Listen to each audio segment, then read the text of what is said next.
তার বক্তব্য শুনলে মনে হয় না তিনি বিচার বোঝেন, তার কথা শুনলে মনে হয় না ভয়কে ওভারকাম করে তিনি রাষ্ট্রের বড় বড় পাওয়ারফুল ক্রিমিনাল গ্যাংস্টারদের বিরুদ্ধে চার্জশিট এনে তাকে বিচারের মুখোমুখি করতে পারবেন।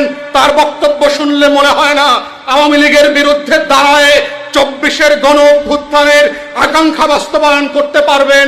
যদি না পারেন আপনিও একটা টিকিট কাইটা রাখেন, এক বিমানে সবাই উঠতে পারবে না, ওই বিমানে সবাই উঠতে পারবে না। অতএব আপনার টিকিট এবং কোন সীমান্ত দিয়ে পার হবেন, শুভেন্দুর সাথে, হেমন্তের সাথে, অমিত শাহর সাথে এখনই চুক্তিবদ্ধ করেন।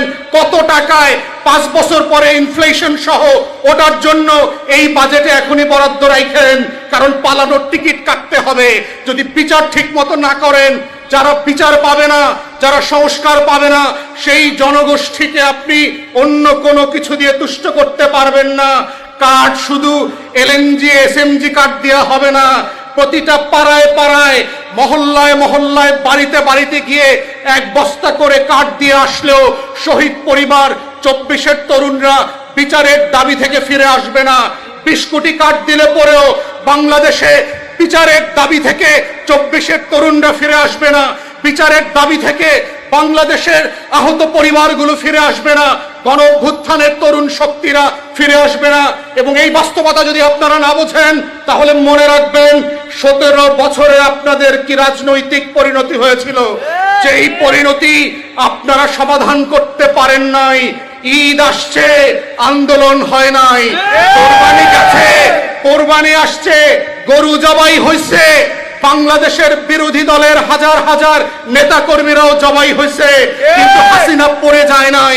মাথায় রাখেন আপনার শক্তি সামর্থ্য কতটুকু। ছাত্রী যারা আসছে, নতুন হাইব্রিড 5ই আগস্টের পরে যারা বিএনপি হয়েছে, ওই 5th ডিভিশন দিয়ে বাংলাদেশে বিএনপির রাজনীতি আপনারা বাঁচায় রাখতে পারবেন না। একমাত্র পন্থা হচ্ছে শহীদ জিয়ার রাজনীতির পথে ফিরে আসতে হবে। দিল্লির আধিপত্যবাদের বিরুদ্ধে জোর গলায় কথা বলতে হবে।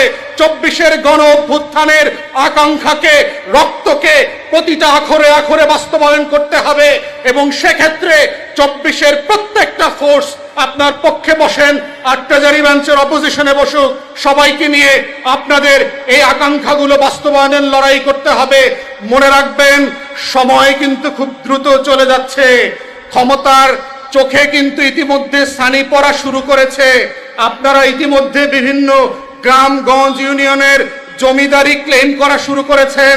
এই জমিদারি ক্লেম করতে করতে কিন্তু একসময় দেখবেন সংস্কার করতে চাইলেও আপনার প্লেট থেকে পাবলিক আর সংস্কার খাইব না। ঢাকা বিশ্ববিদ্যালয়ের লাইব্রেরিতে 72 থেকে 75-এর পত্রিকা পাওয়া যায় না। গত আওয়ামী ফ্যাসিবাদের আমলে তারা এগুলো এখান থেকে হাইজ্যাক করে, কিডন্যাপ করে লুকায়া ফেলছে। তাদের অপকর্মের ইতিহাস যেন জানা না থাকে। 24-কে লুকাইতে পারবেন না।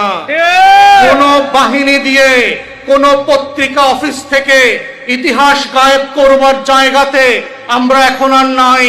কারণ বাংলাদেশের কোটি কোটি মানুষ 24-এর ইতিহাস তার মেধায়, তার স্মৃতিতে, তার অন্তরে ধারণ করে পথ চলে। কত মানুষের স্মৃতি গুম করবেন? তাহলে 20 কোটি মানুষকে গুম করতে হবে। দিল্লির সাথে আলাপ করে দেখেন, দীনেশ ত্রিবেদীর সাথে পরামর্শ করেন। একই পদ্মা, একই গঙ্গা, একই জল, একই বাতাস যদি হয়, তাহলে বাংলার 20 কোটি মানুষের আকাঙ্ক্ষা এবং স্মৃতিকে বিলুপ্ত করে দিয়ে নতুন করে ডিলিট প্রোগ্রাম নেওয়া যায় কিনা, সেটার জন্য দিল্লি আর কলকাতার সাথে পরামর্শ করেন। দেখেন আপনাদের হাতে কোনো বুদ্ধি আসে কিনা। তবে আমাদের বক্তব্য খুব পরিষ্কার, 800 বছরের সবচেয়ে শক্তিশালী সম্মিলিত স্মৃতি, মোস্ট পাওয়ারফুল হিস্টোরিক্যাল এবং কালেকটিভ মেমোরিকে মুছে দেওয়ার কোনো সুযোগ বাংলাদেশে আর কোনোদিন ফিরে আসবে না। তাই আমরা বর্তমান সরকারকে মনে করিয়ে দিতে চাই, আওয়ামী লীগের বয়ান এবং আওয়ামী লীগের ব্যবসায় হাত দিয়ে দোকান পরিচালনা করতে পারবেন না। 71-এর পণ্য আপনার দোকান থেকে দেশের মানুষ কিনবে না। 72-এর সংবিধান আপনার দোকান থেকে মানুষ কিনবে না। মুক্তিযুদ্ধের চেতনা ব্যবসার দোকান থেকে পণ্য আপনার দোকান থেকে কিনবে না। ওটা আওয়ামী লীগের দোকান থেকে কিনে ফতুর করে দেওয়া হয়েছে। ওই দোকান ঋণ খেলাপি হয়ে গেছে, ওর বন্দোবস্ত আর দোকানে ফিরে আসবে না। তাই আপনাদের একমাত্র রাজনীতি হচ্ছে বাংলাদেশের জুলাইকে ধারণ করে, গণ অভ্যুত্থানকে ধারণ করে, 1400 মানুষের আকাঙ্ক্ষাকে ধারণ করে সেই রাজনীতির পথে ফিরে আসা, যেই রাজনীতির জন্য গত 2টা বছর আমরা সবাই মিলে সম্মিলিতভাবে লড়াই করেছি। মাঠে ময়দানে বিচারের জন্য, সংস্কারের জন্য ঐকমত্য কমিশনে জাতীয় জুলাই সনদ স্বাক্ষর করা হয়েছে।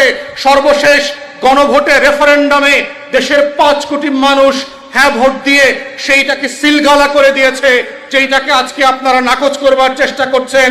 এবং নাকচ করবার মধ্য দিয়ে যেটা করছেন, আপনি আপনার রাজনীতিকে নাকচ করে দিচ্ছেন।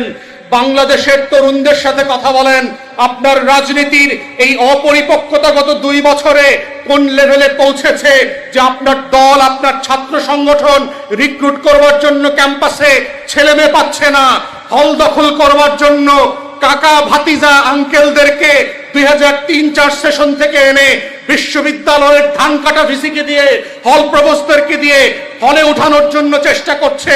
পুরাতন আমলের রাজনীতি, গণরুমের রাজনীতি প্রতিষ্ঠা করবার চেষ্টা করছে, যেন জোর করে আবার মিছিলে নিয়ে স্লোগান দেওয়ায় আপনার দলের কর্মী বানানো যায়। সেই রাজনীতি ঢাকা বিশ্ববিদ্যালয় সহ সারা বাংলাদেশের কোনো ক্যাম্পাসে আর ফিরবে না। তরুণরা সেই বস্তা পচা পুরাতন গণরুমের রাজনীতিকে না বলে দিয়েছে, স্লোগান নির্ভর অধ্যশাসশূন্য রাজনীতিকে না বলে দিয়েছে। একমাত্র হায়ের রাজনীতি হচ্ছে রেফারেন্ডামের রাজনীতি, গণভোটের রাজনীতি, জুলাই জাতীয় সনদের রাজনীতি, 1400 শহীদের আকাঙ্ক্ষার রাজনীতি, 26,000 পঙ্গু হয়ে যাওয়া, 650 মানুষ অন্ধ হয়ে যাওয়া মানুষের আকাঙ্ক্ষার রাজনীতি। যেই আকাঙ্ক্ষা দেয়ালে দেয়ালে, আখরে আখরে রক্ত দিয়ে আমাদের শহীদরা লিখে দিয়ে গেছে। যদি স্মৃতিভ্রম হয়ে থাকে, আপনাদের সেই ওয়াল রাইটিং গুলো, দেয়াল লিখনগুলো নতুন করে আবার পড়া দরকার। বুকের ভেতর অনেক ঝড়, বুক পেতেছি গুলিকর, বাংলাদেশের সীমানা পেরিয়ে সারা দুনিয়ার বাঙালিকে আপ্লুত করেছে। বাংলাদেশের এই মেইডেন জেনজি রেভলিউশন বুলগেরিয়াকে আপ্লুত করেছে, নেপালকে আপ্লুত করেছে, শ্রীলঙ্কাকে আপ্লুত করেছে, কাঠমান্ডুকে সরকার পরিবর্তন হয়ে গেছে। কিন্তু আমাদের জাতীয় সংসদের স্মৃতিভ্রম হওয়া সদস্যরা তারা এখনো তাদের 2006-এর সফটওয়্যারকে এখনো আপডেট করেন নাই। আপডেট না করে থাকলে বাংলাদেশের কিছু যায় আসে না।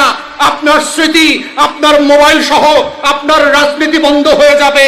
এটাই হচ্ছে স্মৃতিভ্রমের সমস্যা।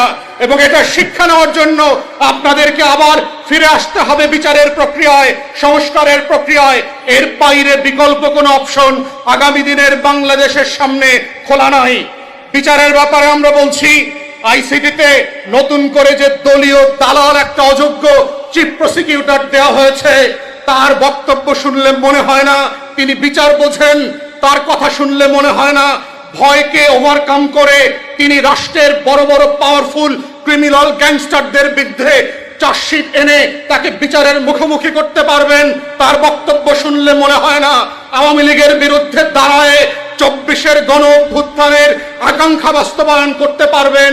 যদি না পারেন, আপনিও একটা টিকিট কাইটা রাখেন, এক বিমানে সবাই উঠতে পারবে না, ওই বিমানে সবাই উঠতে পারবে না। অথবা আপনার টিকিট এবং কোন সীমান্ত দিয়ে পার হবেন, শুভেন্দুর সাথে, হেমন্তের সাথে, অমিত শাহর সাথে এখনই চুক্তিবদ্ধ করেন। কত টাকায় 5 বছর পরে ইনফ্লেশন সহ ওটার জন্য এই বাজেটে এখনই বরাদ্দ রাখেন, কারণ পালানোর টিকিট কাটতে হবে। যদি বিচার ঠিক মতো না করেন, যারা বিচার পাবে না, যারা সংস্কার পাবে না, সেই জনগোষ্ঠীকে আপনি অন্য কোনো কিছু দিয়ে তুষ্ট করতে পারবেন না। কার্ড শুধু এলএনজি এসএমজি কার্ড দেওয়া হবে না, প্রতিটা পাড়ায় পাড়ায়, মহল্লায় মহল্লায়, বাড়িতে বাড়িতে